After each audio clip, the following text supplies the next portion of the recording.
नमस्कार.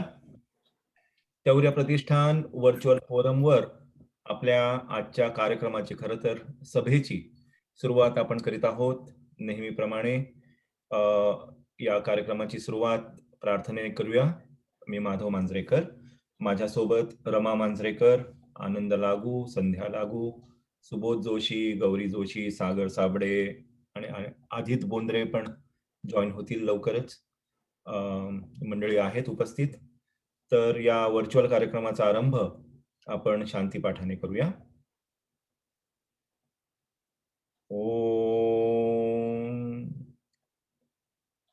ओम सहनाववतु सहनौ भुनक्तु सह वीर्यं करवावहै तेजस्विनावधीतमस्तु मा विद्विषावहै. ओम शांति शांति शांती. सहनाववतु आम्हा सर्वांचे रक्षण होवो, सहनौ भुनक्तु आम्हा सर्वांचे पोषण होवो, सहवीर्यम करवावहै आम्ही सर्व मिळून पराक्रम करो, तेजस्विनावधीतमस्तु आमचे अध्ययन तेजस्वी होवो, मा विद्विषावहै आम्ही परस्परांचा द्वेष न करो. मंडळी, आज आपण आपला कार्यक्रम नेहमीचा न करता ही सभा घेतोय. मी लिहिलं आणि सुबोधनी म्हटल्याप्रमाणे थोडंसं गेल्या वर्षीचं सिंहावलोकन करावं. मध्यंतरी आपण एक सर्वे डिस्ट्रीब्यूट केला होता, तर त्याचे काही रिझल्ट्स, थोडंसं फायनान्सेस आणि मग पुढच्या वर्षीचे प्लॅन्स, असा साधारण प्लॅन आहे. तर I will start with Subodh आणि Anand, if it is okay to start with the presentation. Anand, you want to get us started here, putting the context?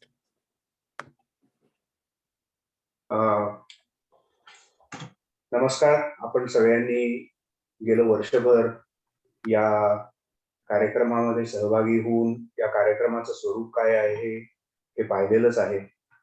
आज थोडासा जो कार्यक्रमात मांडायचा आहे आपल्या समोर, ते हा कार्यक्रम करण्यामागची थोडीशी आमची भूमिका ती कितपत यशस्वी झाली आणि आपण याच्यामध्ये श्रोते म्हणून अनेकदा त्यातल्या कार्यक्रमाच्या नंतरच्या चर्चेमध्ये सहभागी होऊन या कार्यक्रमाविषयी जी आस्था दाखवलेली आहे त्या आस्थेला अनुसरून तुम्ही या कार्यक्रमासंबंधी ज्या सूचना कराल त्याही आम्हाला पुढच्या वर्षासाठी फार उपयुक्त होतील हे जाणून मुद्दामच या कार्यक्रमाला सुरुवातीचा भाग छोटासा आहे.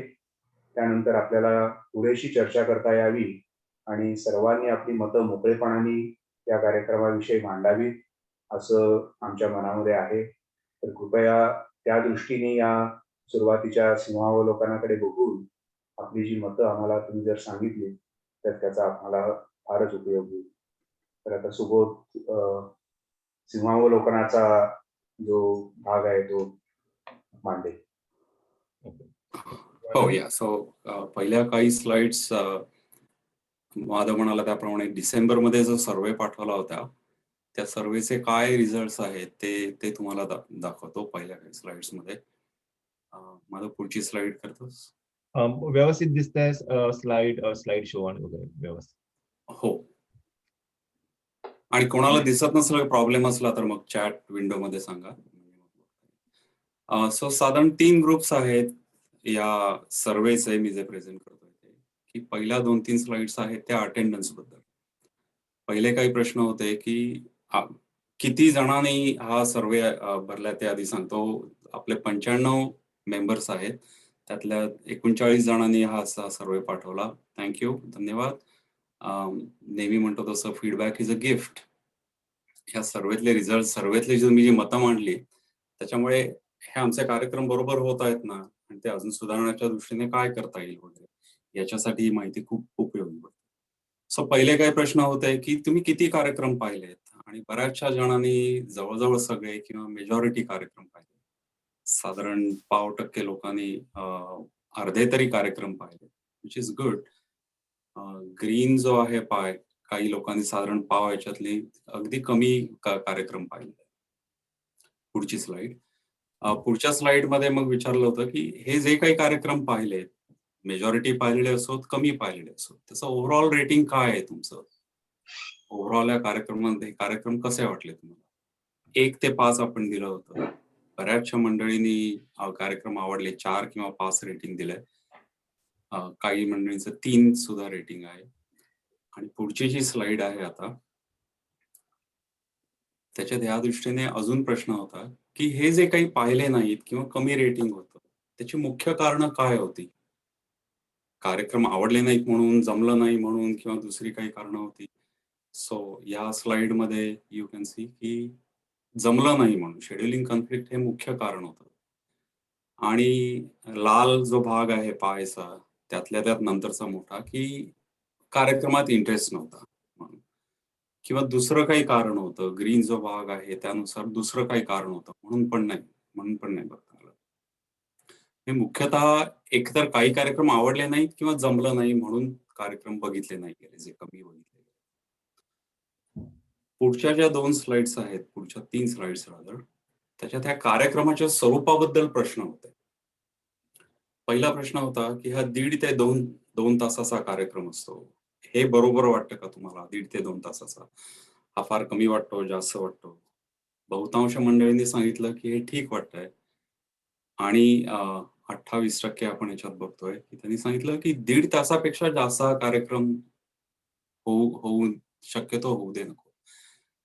आणि दिस इज अ फाईन लाईन. हे आम्ही जाणतोय की मंडळींच्या वेळेची तर आम्हाला किंमत राखायची आहे. पण त्याचबरोबर एखादी सुरेख चर्चा, कार्यक्रम चालू असताना निव्वळ आता वेळ झाली म्हणून चला आता दारं बंद करूया, हेही करायचं नसतं. हे नेहमीच सांभाळणं कठीण असतं, पण तरी सुद्धा हो, 1.5 तासाच्या वर कार्यक्रम शक्यतो न गेला बरा. हे आम्हाला या फीडबॅकवरून कळलं. पुढचा जो प्रश्न होता तो या कार्यक्रमाच्या मी किती वेळा हे कार्यक्रम करतो त्याबद्दल होता. साधारण दर 15 दिवसांनी हा आम्ही कार्यक्रम करतो. सो हे ठीक आहे का? का महिन्यातनं एकदाच करावा किंवा त्या बदलाबद्दल होतं. त्याबद्दल प्रश्न होता. सो बहुतांश मंडळींनी सांगितलं की हो, ही ठीक आहे. आणि दुसरं म्हणजे की जर का बदल करावे लागले, तरी जोपर्यंत आम्ही तुम्हाला आधी सांगतोय, पूर्वसूचना देतोय, तोपर्यंत असा बदल झाला तर ठीक आहे. आणि हे महत्वाचं आहे, कारण हे बरेच वेळेला कार्यक्रम अरेंज करताना आमच्या डोक्यात जरी असलं दर 15 दिवसांनी करायचंय, तरी ते दरवेळेला जमतंच असं नाही. थोडं पुढे-मागे करायला लागतं. त्याच्यामुळे हे कन्फर्मेशन मदतीचं होतं, की थोडं पुढे-मागे झालं तरी चालेल, जोपर्यंत आम्ही पूर्वसूचना देतोय तोपर्यंत ठीक आहे. काही मंडळींनी सांगितलंय की महिन्यातनं एखादाच कार्यक्रम करावा, पण तो जास्त वेळाचा करावा. हेही काही मंडळींचं मत आहे. आणि पुढच्या स्लाइडमध्ये हे अजून एक शेड्यूलिंगच्या दृष्टीने प्रश्न होता. रादर शेड्यूलिंगपेक्षा कार्यक्रमाच्या स्वरूपाच्या दृष्टीने, की ह्या कार्यक्रमामध्ये नुसताच कार्यक्रम सादर करणं हे उद्दिष्ट नसतं. त्याच्याच बरोबर ज्याने कोणी हे सादर केलेले आहे त्यांच्याबरोबर तुम्हाला चर्चा करायची संधी मिळावी. कार्यक्रमाबद्दल प्रश्न विचारायची संधी मिळावी. अगदी त्या कार्यक्रमाबद्दलच असं नाही. ह्या मंडळींचं जे कामाचं स्वरूप असतं, त्या कामाबद्दल, त्या अनुषंगाने जे काही प्रश्न असतील तुमचे, त्याच्यासाठी तुम्हाला पुरेसा वेळ मिळावा. हाही एक महत्वाचा उद्देश असतो आमचा कार्यक्रम करण्यामागे. त्याबद्दल हा प्रश्न होता, की हा महत्वाचा उद्देश आम्ही म्हणतो. तुम्हालाही वाटतं का हा महत्वाचा उद्देश? तुम्हालाही ते तितकं म्हणजे त्याचं महत्व वाटतं का? की मला काहीतरी मी हा कार्यक्रम बघितल्यानंतर त्या सादरकर्त्याला प्रश्न विचारता येतात. त्याच्या कामाबद्दल अजून माहिती जाणून घेता येते. सो बऱ्याच जणांनी सांगितलंय, की हो, की ते प्रश्न विचारतात, ते महत्वाचं आहे, ते आवडतं. किंवा काही-काही मंडळींनी सांगितलंय, की नाही प्रश्न विचारत नाही कारण दुसऱ्या कोणीतरी आधीच विचारलेले आहेत प्रश्न, म्हणून नाही विचारले गेले. आणि हो, अगदी काही थोड्या मंडळींनी सांगितलं, की फारसा त्याच्यात रस नाहीये ते प्रश्न विचारण्यात किंवा फारसा काही त्याच्यात इंटरेस्ट नाहीये. पुढचे जे 2 प्रश्न आहेत, पुढच्या 2 स्लाईड मी आता शेवटाकडे येतोय सर्व्हेच्या. पुढच्या 2 स्लाईड ज्या आहेत, त्याच्यात याच्या पुढच्या यापुढे कार्यक्रम करण्यासंबंधी आम्हाला जाणून घ्यायचं होतं. त्या दृष्टीने हे 2 प्रश्न आहेत, की हे जर का आम्ही असेच कार्यक्रम करत राहिलो, तर तुम्ही मेंबरशिप रिन्यू कराल का? तुम्हाला हे कार्यक्रम अटेंड करण्यात कितपत रुची आहे? त्या दृष्टीने हे प्रश्न होते. बहुतांश मंडळींनी सांगितलं, की हो, नक्कीच पुढे हे करू. पुढच्या वर्षात सुद्धा सहभागी होऊ किंवा व्हेरी लाईकली की पुढच्या वर्षात सुद्धा सहभागी. पुढच्या स्लाइडवर जातोस माझा. सो या स्लाइडवर येण्याआधी परत एकदा गोषवारा घेतो, की त्या सर्व्हेतले थोडक्यात उद्देश हा होता, की आम्ही करतोय ते काम बरोबर आहे ना? फ्रिक्वेन्सी बरोबर आहे ना? कार्यक्रमाचं स्वरूप मांडणे आणि यापुढे पण असे कार्यक्रम करत राहू. मी सुरुवातीला म्हटलं त्याप्रमाणे feedback is a gift. So तुम्हा सर्व मंडळींनी ज्यांनी पार्टिसिपेट केलं, सर्व्हे पाठवला त्या सगळ्यांना धन्यवाद. आणि पुढच्या वर्षीचे कार्यक्रम या संबंधाने माधव पुढच्या स्लाइड्समध्ये बोलणार आहे. पण त्याआधी या एका स्लाइडवर पटकन तुम्हाला आर्थिक रूपरेषा सांगतो याची. 30 कार्यक्रम आपण केल्यानंतर आपण सबस्क्रिप्शन सुरू केली. आणि ते सुरू करण्यामागे उद्देश होता, की ते जे परफॉर्मन्स आहेत त्यांना काहीतरी मानधन देता यावं. We need to be able to give them remuneration. जरी ऑनलाईन कार्यक्रम असला, प्रवासाचा खर्च वगैरे असं जरी नसलं, तरी त्या मंडळींना त्यांच्या कार्यक्रमाचं मानधन देणं हे महत्वाचं आहे. त्या दृष्टीने सबस्क्रिप्शन मॉडेल सुरू केलं. माधव त्याबद्दल नंतर अजून सांगेलच. पण मी गेल्या वर्षात 95 मेंबर्स होते आपले. $100 आपण प्रत्येक मेंबरकडनं गोळा केले. $9500 आपली इन्कम होती त्यामुळे आणि 21 कार्यक्रम सादर केले. ही मेंबरशिप सुरू केल्यानंतर. आपलं नेहमीचं पान आहेच तौर्य प्रतिष्ठानचं. त्याच्यावर हा ऍड्रेस परत दिलेला आहे. ही लिंक परत दिलेली आहे. ग्रुपवर पण परत टाकूया. तुम्हाला माहिती हवी असली तर त्याच्यावर आपण येणारे कार्यक्रम आणि झालेले कार्यक्रम याची सगळी माहिती असते. या सगळ्या कार्यक्रमांसाठी $2200 आपले खर्च झाले. आणि याच्यात एक मुद्दा मला मुद्दामून सांगायचा आहे, की हे जे कार्यक्रम करणारे कलाकार होते, परफॉर्मन्स होते, त्यातल्या बऱ्याच जणांनी मानधन नाकारलं. हे कार्यक्रम सादर करणं हेच त्यांच्या दृष्टीने महत्वाचं आहे, हे त्यांनी नमूद करून ते नाकारलं. त्याच्यात मेंबर्स पण होते आपले, नॉन मेंबर्स पण होते. आणि ह्या सगळ्या कार्यक्रमांमध्ये त्याचं व्हिडिओ क्युरेटिंग करणं, याच्यासाठी निलय साबळे याची खूप मदत झाली. आता हे शेवटचे काही कार्यक्रम आपण रेग्युलरली कार्यक्रम सादर केल्यानंतर YouTubeवर तो प्रकाशित करतो कार्यक्रम आणि आपली वेबसाईट मेंटेन करणं, त्याचे ईमेल्स मेंटेन करणं वगैरे याच्यासाठी सागर साबळेचा हातभार होता खूप. फायनान्सेसमध्ये मला अदित बोंद्रेची आम्हाला मदत झाली खूप. तर हा थोडक्यात गोषवारा होता आतापर्यंत केलेल्या कार्यक्रमाचा, सर्वे रिझल्टचा, फायनान्सेसचा. आणि आता मी माधवकडे हँडओव्हर करतो. पुढचे कार्यक्रम जे आपले करायचे त्या दृष्टीने ज्या आमच्या योजना आहेत त्याबद्दल माधव सांगेल. आणि परत एकदा हे सगळं झाल्यानंतर प्रश्नोत्तरांसाठी वेळ आहे आपल्याकडे भरपूर. हे सगळं बघितल्यानंतर अर्थातच तुमच्या डोक्यात असतील प्रश्न.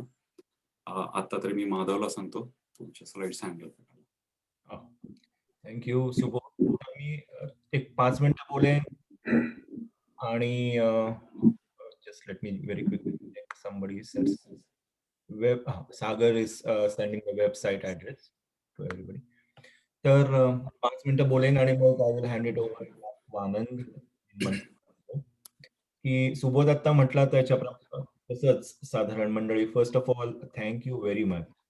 We have been blessed to receive your support आणि अक्रॉस द वर्ल्ड, किंवा रालेमध्येच नसून ईस्ट कोस्टवर नाही, east coast, west coast, everywhere in between, including Europe, India. आपला सभासद वर्ग आता आहे तौर्य प्रतिष्ठानचा. आणि as we always say, takes a village. तर साधारण आपण काय केलं, Taurya Pratishthan existed in 2018 time frame, 2018-2019 time frame. पण तौर्य प्रतिष्ठान मधून आपण साधारण लाईव्ह कार्यक्रम करायचो. म्हणजे घाशीराम कोतवाल आनंदनी केल्यानंतर त्याच्या शिलकीतून खरं म्हणजे तौर्य प्रतिष्ठानची निर्मिती झाली थोडीशी त्या त्या काळामध्ये. आणि त्यानंतर आपण कार्यक्रम करत होतो.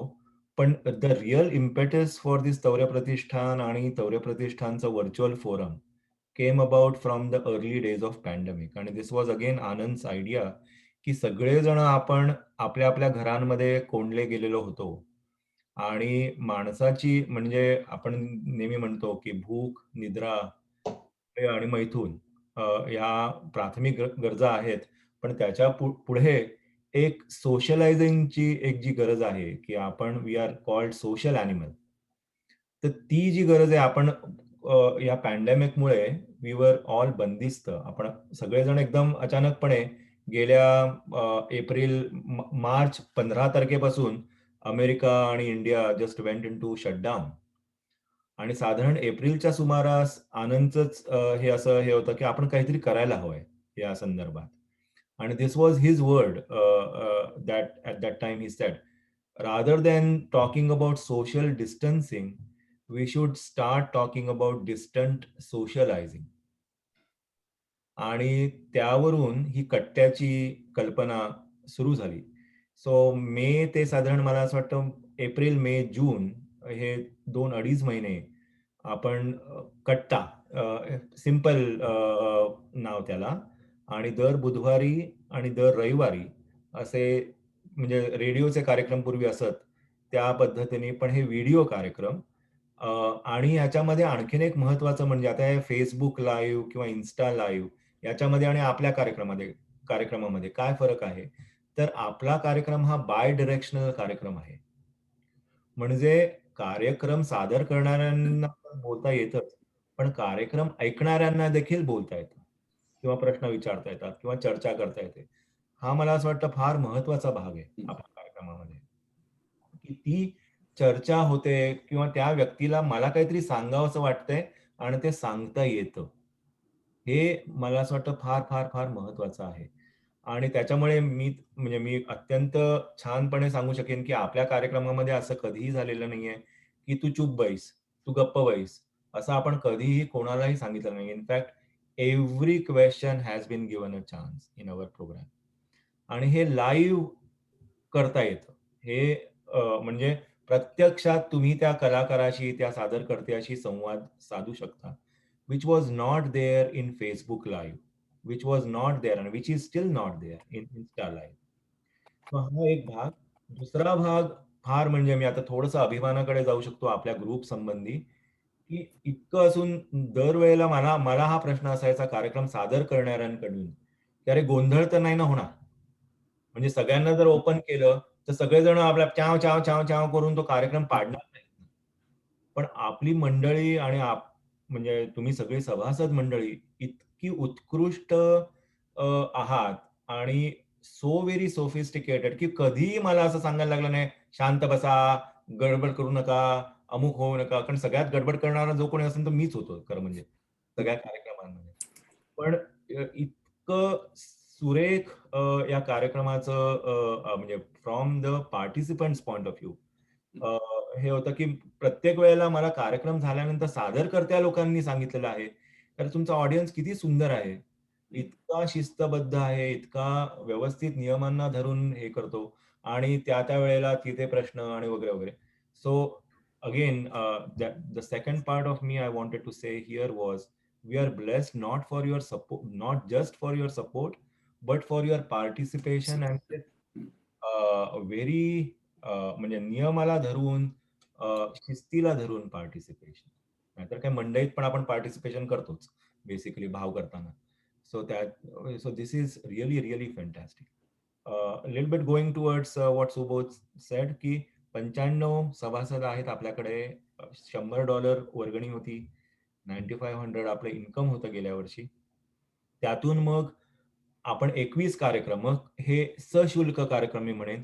पूर्वीचे कार्यक्रम निःशुल्क होते. हे सशुल्क कार्यक्रम आणि असे कार्यक्रम केले कारण की मग ही मंडळी ज्यांना आपल्याला काही बिदागी म्हणा, काही फुल ना फुलाची पाकळी म्हणा, आपल्याला देता आली. पण once again as Subodh said, I mean several performers just said, "तुम्ही हे जे काम करीत आहात ते इतकं छान काम करतात. आम्हाला याच्यातलं काहीही नको. आम्हाला आनंद झाला या कार्यक्रमात सहभागी होताना. आणि सो आमचं बजेट जरी 9500 होतं, तरी पण आमचा खर्च 2200 झाला खरं म्हणजे. आणि त्याच्यामुळे शिल्लक बऱ्यापैकी आपल्याकडे आहे. Thanks to all those performers who declined the remuneration. आणि आता सुबोध म्हटलं तसं, की there are so many volunteers that are part of this whole thing. म्हणजे all that you see is me, Rama, Subodh, Gauri, Anand, Sandhya आणि sometimes Aadit Bondre where it comes to कोषाध्यक्ष आणि finances आणि प्रोसेसेस. पण त्याच्या पलीकडे चिकार मंडळी आपल्याकडे आहेत की जी कधीही मदतीला तयार असतात, मदत करतात आणि पडद्यामागे त्यांचं काम नेहमी चालू असतं. 2 व्यक्तींचा मी मुद्दाम उल्लेख करेन इथे, की निलय साबळे हा खरं म्हणजे he is in middle school, high school type of student is आणि त्याला यामध्ये इंटरेस्ट आहे आणि त्या इंटरेस्टच्या याच्यामध्ये is working towards curating our videos, putting them on YouTube, creating our channel on YouTube. आणि खरं म्हणजे ह्या पिढीला जास्ती आपल्या पिढीपेक्षा जास्ती माहिती आहे त्या क्षेत्रातलं. त्याच्यामुळे he is the right person to do that. आणि then Sagar Sable who worked his way through Google. आपली वेबसाईट आहे, एवढंच नव्हे तर गुगल टूल्स आपल्याला यु नो ईमेल. आता आपली तौर्य प्रतिष्ठानची ईमेल आहे, म्हणजे आता for example my email is madhav.manjrekar@tauryapratishthan.org. So आपण आता जीमेल वगैरे काही करत नाही आहोत. आपली व्यवस्थित स्वतंत्र संस्था आहे. फॉर्मल ईमेल्स आहेत. एव्हरीथिंग इज प्रॉपरली मेंटेन्ड आणि डन. म्हणजे इज नॉट म्हणजे पानवाल्याची गादी नाहीये आपली संस्था. So with that, I will go to the next slide and then give it to Anand here in a minute. की oh, why don't I just give it to Anand? कारण हे आनंदच basically वाक्य आहे. आनंद.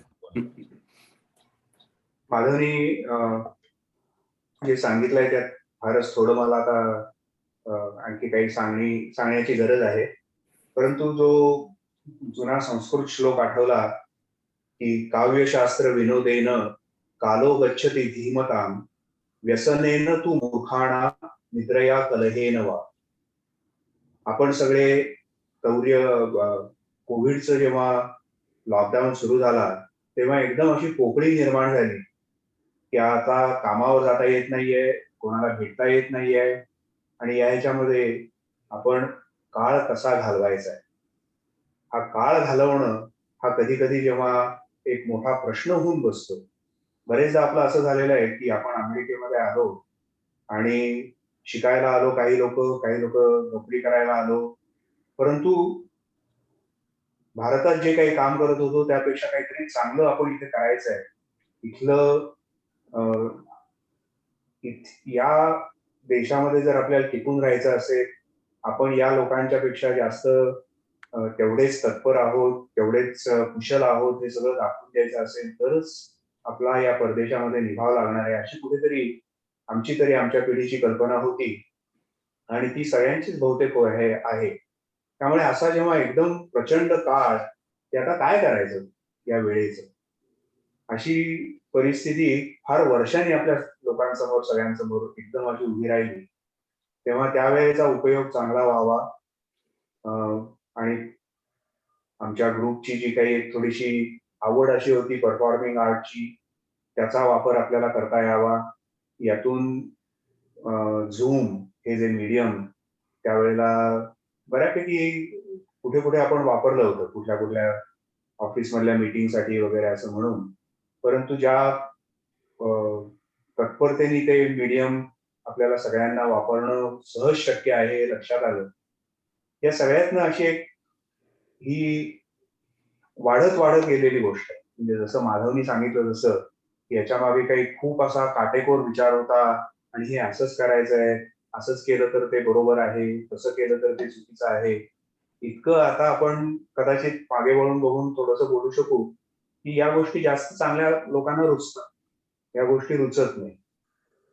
काही गोष्टी ज्या लक्षात आल्या की उदाहरणार्थ सुरुवातीला नाट्य वाचनाचे म्हणून जे आम्ही काही कार्यक्रम केले, जेव्हा त्याला कट्ट्याचं स्वरूप होतं, त्यावेळेला रेडिओ प्लेचाच हा एक प्रकार आहे. म्हणजे जणू काही आपण जरी झूमच्या माध्यमातून लोक दिसत असले तरी त्यातलं दृश्य भाग हा महत्वाचा नाही, त्यातला श्राव्य भाग हा जास्त महत्वाचा आहे असं समजून कदाचित माझ्या स्वतःच्या त्यातल्या कदाचित गैरसमजामुळे असेल किंवा या नवीन मीडियमचं पूर्ण आकलन न झाल्यामुळे असेल, परंतु त्यानंतर अ, आरती आणि रत्नारी या लोकांनी जेव्हा त्यामध्ये काही सादर करताना, नाटक सादर करताना या काही गोष्टी व्हिज्युअल सुद्धा त्याच्यामध्ये आणू शकल्या त्याच्यातनं थोडंसं असं जाणवलं की हा आपण या फ्रेम जरी आपल्या डोळ्यासमोर असते आणि ही फ्रेम कशी आहे की ही जशी नाटकाचं स्टेज ज्याच्यामध्ये तुम्ही ते सबंध स्टेज बघू शकता आणि जेव्हा तुम्ही एक सिनेमा बघता तेव्हा त्या दिग्दर्शकाला त्या कॅमेऱ्याच्या फ्रेम मधून तुम्हाला जे दाखवायचं असतं तेच तुम्ही बघू शकता. सो जेव्हा तुम्ही झूमचा वापर आपण जेव्हा करतो तेव्हा याच्यामध्ये कुठेतरी आपण येऊन पडतो.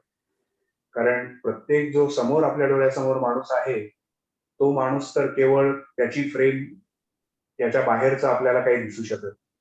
म्हणजे मी कुठल्या खोलीमध्ये आहे, माझ्या खोलीमध्ये काय अवकाश आहे हे दिसू शकत नाही. पण दुसरा थोडासा गमतीदार भाग असा आहे नाटकाच्या दृष्टीने तरी, की नाटकात त्यावेळी काम करणारी जी काही 4, 5, 6 पात्र आहेत, त्या 5-6 पात्रांचे सगळ्यांचे झूमचे वेगवेगळे फ्रेम्स हे तुम्हाला एकाच वेळी अवेलेबल असू शकतात. आणि प्रेक्षक म्हणून आपण त्याविषयी असा एक निर्णय घेऊ शकतो, की हां, मला हा माणूस जरी बोलत असला तरी त्याच्याकडे मला बघायचं. आता जो न बोलणारा त्यातला नट आहे, त्याच्या रिएक्शन्स काय आहेत, त्या जास्त मला आता महत्वाच्या वाटतायत, त्या मी तिकडे बघणार. अशा दृष्टीने तो त्यातला ऑडिओ व्हिज्युअल हे आम्हालाही थोडंसं कळत गेलं आणि कदाचित त्याचा वापर आपण जास्त करू शकू. त्यातून आपल्या कदाचित जी प्रत्येकाची व्यावहारिक आयुष्य आहे, त्या व्यावहारिक आयुष्यात कारण कदाचित हे झूमचं मीडियम आता आपल्या आयुष्याला कायमचं चिकटलेलं आहे, असं म्हणायला काही प्रत्यवाय नाही असं मला वाटतंय. आणि तर त्याच्यामध्ये जर आपल्या या एकमेकांबरोबरच्या जी देवाणघेवाण आहे, नुसती विचारांची नव्हे, कारण बरेचदा आपण जेव्हा आपल्या कामासाठी जेव्हा झूम वापरतो, तेव्हा फक्त विचारांची देवाणघेवाण असते. आपल्याला कदाचित या झूमच्या माध्यमातून हे कल्चरल कार्यक्रम, सांस्कृतिक कार्यक्रम सादर केल्यामुळे विचारा इतकीच आपल्या भावनांची देवाणघेवाण कशी होऊ शकते. या माध्यमातून ते कितपत शक्य आहे ते खरोखरच जेव्हा आपण प्रत्यक्ष भेटतो त्या लेवलला आपण ते करू शकतो का वगैरे अशा या माध्यमाच्या शक्यता कदाचित आपल्याला तपासता आल्या, हा कदाचित त्यातनं सगळ्यांना जाणवलेला फायदा होईल. आणि पुढच्या संबंध वर्षभरामध्ये या सगळं जे काही आपण गेल्या वर्षभरात आम्ही शिकलेलो आहोत ते पुढे नेऊन आणखी काहीतरी तुमच्या समोर असंच सादर करत राहायचं आहे असा आमचा मानस आहे. त्याच वेळेला जसजसं कोविडचेही रिस्ट्रिक्शन उठत जातील त्यावेळेला मग आपण प्रत्यक्ष कार्यक्रम सुद्धा पुन्हा सादर करू शकतो. आणि हे प्रत्यक्ष कार्यक्रम जर सादर करणार असलो तर मग जे लोक ट्रायंगल मध्ये नाही, जे कॅलिफोर्नियातनं भारतातनं सुद्धा आमचे कार्यक्रमात सहभागी होत आहेत त्यांना आता आम्ही वगळून टाकणार आहोत, तर तसंही नाही. तर आपण बघतोच आहोत की ज्या काही प्रोफेशनल सोसायटीच्या वगैरे मीटिंग त्यांनी हायब्रिड मीटिंग आता करायला सुरुवात केली यावर्षी सुद्धा, की काही लोक ज्यांना येणं शक्य आहे ते येतील, परंतु त्याच वेळेला जे लोक प्रत्यक्ष येऊ शकत नाहीत त्यांच्यासाठी दूरस्थ राहून सुद्धा ती तुम्हाला त्याच्यामध्ये सहभाग करता येईल.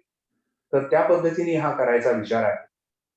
आणि हे करत असताना अर्थातच जी ज्या परफॉर्मिंग आर्ट्सचे जे कार्यक्रम असतील की ज्यामध्ये नृत्य असेल, नाट्य असेल, ते अर्थातच जर स्वतः जाऊन तिथे तुम्हाला बघायला मिळालं, गायन बघायला मिळालं तर त्याचा नक्कीच तुम्हाला जास्त आनंद मिळेल. तेव्हा ज्या लोकांना ते शक्य असेल त्यांनी तिथे यावं. आणि आतापर्यंत जे आम्ही करत होतो की या संबंध कार्यक्रमासाठी एक मेंबरशिप आणि त्या मेंबरशिपसाठी तुम्ही काहीतरी एक प्रत्येकाने वर्गणी द्यायची आणि ती वर्गणी असेल त्यांनाच आपण या कार्यक्रमामध्ये सहभागी करून सहभागी होण्यासाठी निमंत्रण देत होतो. तर यापेक्षा थोडंसं वेगळं मॉडेल किंवा वेगळा एक प्रारूप आता आपण याच्यासाठी वापरायचा आहे, असं ठरवलेलं आहे. आणि माधव, तू त्याविषयी जास्त नंतर बोलणार असलास तर मी बोलत नाही, किंवा मी बोलावयाची इच्छा असेल तर मी आता ते पुढे मांडतो. होय होय, प्लीज प्लीज गो हेड. चालेल. होय होय, ऑफकोर्स. तर ते प्रारूप आता या पुढचं असं आहे की त्याला एक काहीतरी ठराविक वर्गणी अशी नाही, परंतु अर्थातच तुमच्या लक्षात येईल की यावर्षी जरी सगळे कार्यक्रम झूमच्या माध्यमातून असल्यामुळे त्याचा खर्च अगदी बेताचा होता, परंतु जसजसे वर्षातले काही कार्यक्रम हे प्रत्यक्ष सादर केले जातील त्यावेळेला त्याचा खर्चही वाढत जाईल. तेव्हा कुठेतरी काहीतरी त्याच्यासाठी आवक हवी, म्हणून आपल्याकडून एक ऐच्छिक वर्गणी आम्ही नुमवीमध्ये जे विद्यार्थी कोणी जर नुमवीचं इथे असलं पुण्याच्या, तर नुमवीचं जे स्नेहसंमेलन दरवर्षी असेल त्याची त्यांची एक फार दरवर्षी असेल वर्गणी ऐच्छिक पण उपस्थिती आवश्यक. त्याप्रमाणे याच्या पुढे आपण ते राबवणार आहोत की तुम्हाला जे असं वाटेल की आपण या कार्यक्रमासाठी आता गेल्या वर्षी $100 आम्ही ठेवलं होतं, तुम्हाला ते दिले तर फारच उत्तम, पण ते द्यायचे नसले, दुसरे काही द्यायचे असले किंवा काहीही द्यायचं नसेल, हे सगळं त्याच्यामध्ये शून्यापासून 100 किंवा त्याच्याही पुढे हे सगळं त्याच्यामध्ये उपलब्ध आहे. पण तुमची उपस्थिती ही सगळ्यात आमच्या दृष्टीने महत्वाची आहे. जेव्हा आम्ही प्रत्यक्ष कार्यक्रम करू की ज्याला फिजिकल कुठल्या तरी लोकेशन मधून, तर त्याच्याकरता मग कदाचित वेगळं एक प्रवेश वर्ग हे करायला असेल. आणि त्याच्यामध्ये मग दुसरा असाही भाग आहे की ज्या लोकांना केवळ झूम वरनं ते बघायला मिळणार आहे, त्याच्यापेक्षा जे प्रत्यक्ष आम्ही करणार आहोत त्याचा जो वेगळा आनंद आहे, गाणं तिथे प्रत्यक्षात ऐकणं, नाटक प्रत्यक्षात बघणं, हे ज्यांना अनुभवायचं असेल त्यांनी तिथे प्रत्यक्ष येणं, आणि ज्यांना शक्य असेल त्यांनी ते थोडंसं जे काही आणि आपली तिकीटं काही या कार्यक्रमांची फार जास्त असतात असंही नव्हे, ती अगदी सहज परवडतील अशीच असतात. एक दोन कॉफी तुम्ही जाऊन बाहेर घेतल्यात स्टारबक्सच्या, तर त्याच्यापेक्षा काही आपल्या तिकिटाची किंमत त्याच्यापेक्षा जास्त नसते. त्यामुळे काहीच हरकत नाही. तर अशा पद्धतीने हा कार्यक्रम पुढे करायचा आहे. पण त्या कार्यक्रमांचं स्वरूप काय असावं, कोणते कार्यक्रम तुम्हाला बघायला आवडतील वगैरे वगैरे, यासाठी आता आपण मी जास्त वेळ न घेता ज्या कोणाला आपली मतं मांडायची असतील त्यांनी ती मांडावी, तशी आता आपण पुढे जाऊ. So Anand, before we open, so couple of things की एक थोडस या आनंद आता म्हणाले तसं की 2020-2021 या फायनान्शियल इयर मध्ये म्हणून आपण फिस्कल इयर मध्ये we were doing $100 per person आणि वी स्टार्टेड विथ दॅट. आपण म्हटलं होतं की $100 माणशी आणि त्या व्यक्तीला फक्त कार्यक्रम पाहता येईल. मग थोडासा प्रश्न उद्भवला की मग त्या कुटुंबातल्या इतर लोकांचं काय, म्हणजे मग नवरा बायको किंवा आजी आजोबा किंवा मुलं असं वगैरे वगैरे. तर आपण तेव्हा असं ठरवलं होतं की नाही, $100 पर पर्सन असं. तर बरेच सारे तसे प्रश्न होते की मग त्या कुटुंबातल्या इतर लोकांना पण पाहायची इच्छा असते वगैरे वगैरे. सो आता ही जे मॉडेल आहे की आपण $100 ऐच्छिक आपण ठेवलेली आहे आणि that programs will be open to all. तो आपण साधारण असं हे धरू की आपण या यज्ञामध्ये आपण थोडस पार्टिसिपेट करीत आहोत. या दृष्टीने I would request you all to support आणि spread the word to get other people to support. कारण वन्स अगेन कार्यक्रमांची क्वालिटी आणि पुन्हा एकदा ते बिदागी आणि फुल ना फुलाची पाकळी वगैरे वगैरे हे करता, म्हणजे there is going to be real money associated with it.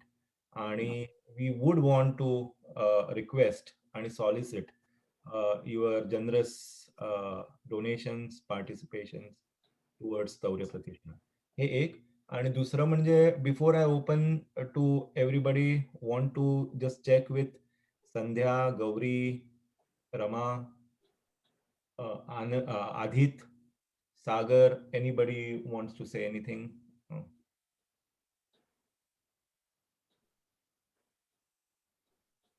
Rama is good. Sandhya किंवा गौरी? माधव, हे सगळं खूप सुंदर झालंय. आय हॅड नॉट थॉट की झूम मुळे आपल्याला सगळ्यांना इतकी कनेक्शन राहू शकेल. So I am really very happy that you have been able to continue with all of these cultural activities during the past year. So I hope you continue to do that. I think we all depend on it a lot. Thank you. Thank you. Same with me Madhav. मला पण जास्त काही म्हणजे I think सगळ्यांनी काय म्हणायचंय आपले सगळे चर्चा आणि त्याच्या मागचं सार तुम्ही सगळ्यांनी व्यवस्थित मांडलंच आहे. सो मला अजून काही I don't want to add anything else. Thank you. Aadit? हा माधव, हा मला फक्त 2च गोष्टी ऍड करायच्या आहेत. आपण आर्थिक आढावा घेतलाच, म्हणजे सुबोधची एक स्लाइड होतीच, पण ते आर्थिक सगळे व्यवहार आपण वेब ऍप्स म्हणून एक सॉफ्टवेअर आहे, त्याच्यात आपण करतो.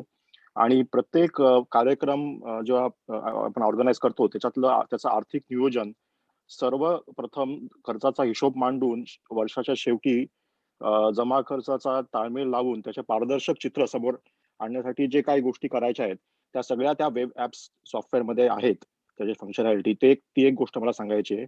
आणि दुसरी गोष्ट सांगायची आहे म्हणजे आपली ही संस्था एक 501c ऑर्गनायझेशन आहे. त्याचा अर्थ म्हणजे हे सगळं आपल्या कल्चरल ऍक्टिव्हिटीजसाठी आपण ते सगळं करतो, हे या गोष्टी. त्यामुळे याच्यात जी पारदर्शकता आणि सचोटी म्हणजे इंटेग्रिटी म्हणतो आपण, ती सगळ्या गोष्टीचा विचार करून ह्या वेब ऍप्स मध्ये आम्ही सगळे हे प्रोसेसेस आणि कंट्रोल्स एस्टॅब्लिश केलेले आहेत.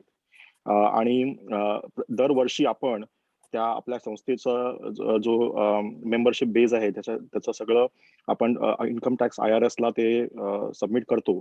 त्यामुळे हा सगळ्या गोष्टी विचार करून ते स्केलेबिलिटी आहे तो सगळा आम्ही त्या वेब ऍप्स मध्ये इम्प्लिमेंट केलेला आहे. आणि पुढे पण जेव्हा आपण मेंबरशिप बेस वाढवू तेव्हा आम्ही ते सगळं डेटाबेस त्या सॉफ्टवेअरमध्ये मी आणि सुबोध ते बॅकएंड मध्ये एस्टॅब्लिश करू. त्यामुळे तो सगळा विचार आपण करून हे सगळं करणार आहोत.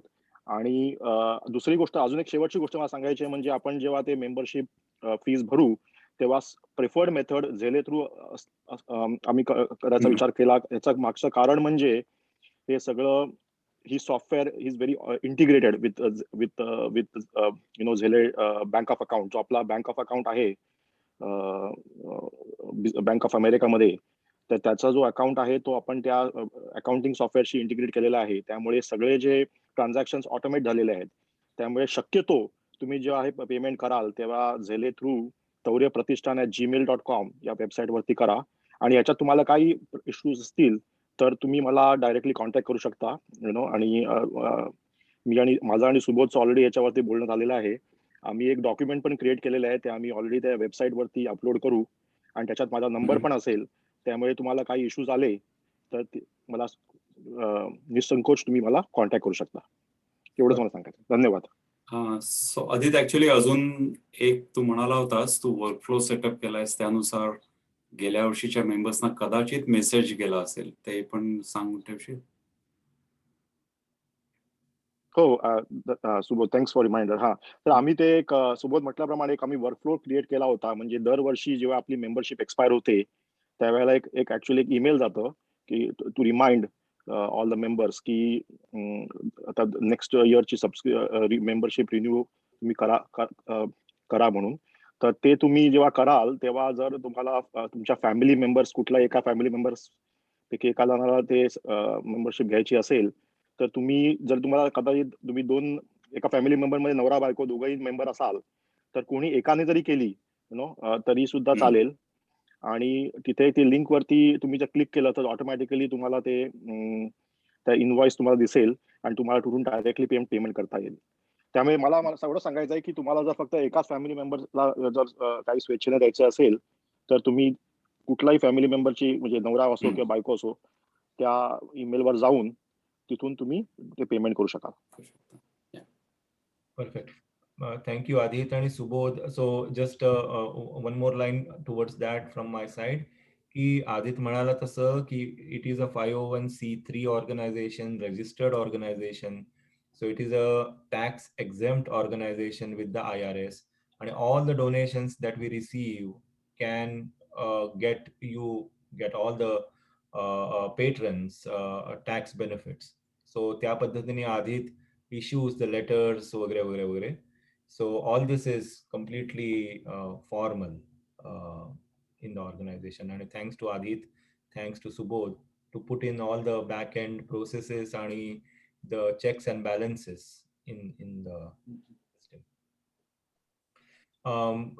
Sagar, want to talk a little bit about the website? हा. शुअर माधव. तर पहिल्यांदा मी बेसिकली एक फक्त नमूद करू इच्छितो की पॅन्डेमिकमुळे बरेच सगळ्यांच्या आयुष्यामध्ये चॅलेंजेस आले होते आणि तू म्हणलास तसं बरोबर आहे की man is a social animal.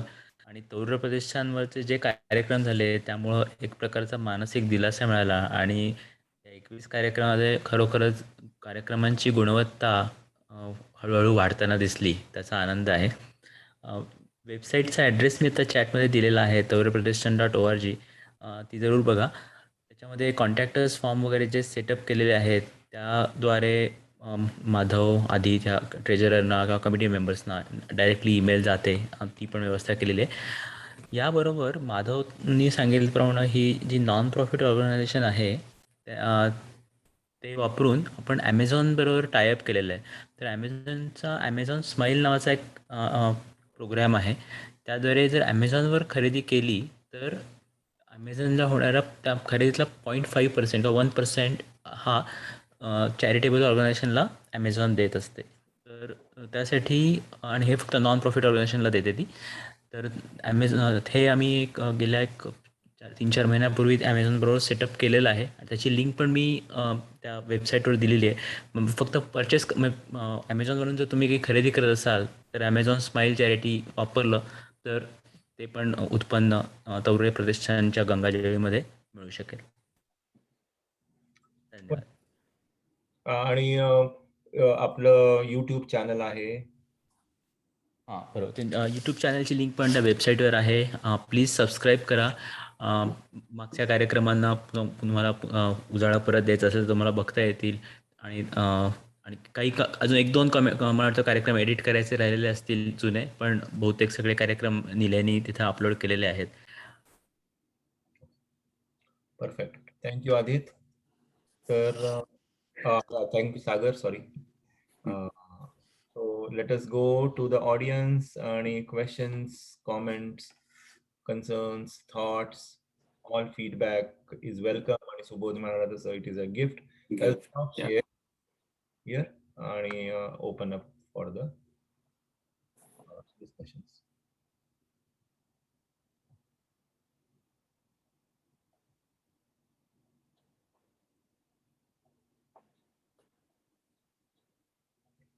आरती म्यूटस. ऐकू येतंय? मी चालू करते. सगळ्यात पहिल्यांदा म्हणजे 1 वर्षापूर्वी अनेकांची माझी ओळखही नव्हती. आदित सारखे किंवा अनुसारखे काही लोक परत काही वर्षांनी भेटले. पण ज्या सहजतेने तुम्ही सगळ्यांनी आम्हाला जे इथले नाही आहेत लोकल राहणारे त्यांनाही सामावून घेतलं, त्या सहजतेबद्दल अक्षरशः हॅट्स ऑफ. म्हणजे आणि त्यामुळेच मी किंवा अजूनही इव्हन सागर आम्ही बाहेर जे राहत होतो ते सुद्धा अगदी हक्काने तौर्य प्रतिष्ठानचा भाग होऊ शकलो. आणि आता अक्षरशः एक फॅमिली झाल्यासारखं, म्हणजे अनेकांना मी भेटलेली पण नाहीये, पण तरी सुद्धा एक फॅमिली झाल्यासारखी कनेक्शन झालेली आहेत. त्यामुळे त्याकरता या सगळ्याच उपक्रमाचे मनापासून ऍक्च्युली आभार. दुसरा मुद्दा म्हणजे मगाशी आनंदने जे सांगितलं की नाटक किंवा सादरीकरण ह्या पूर्ण कॉन्सेप्ट बद्दलच एक नव्याने या वर्षभरात विचार केला गेला.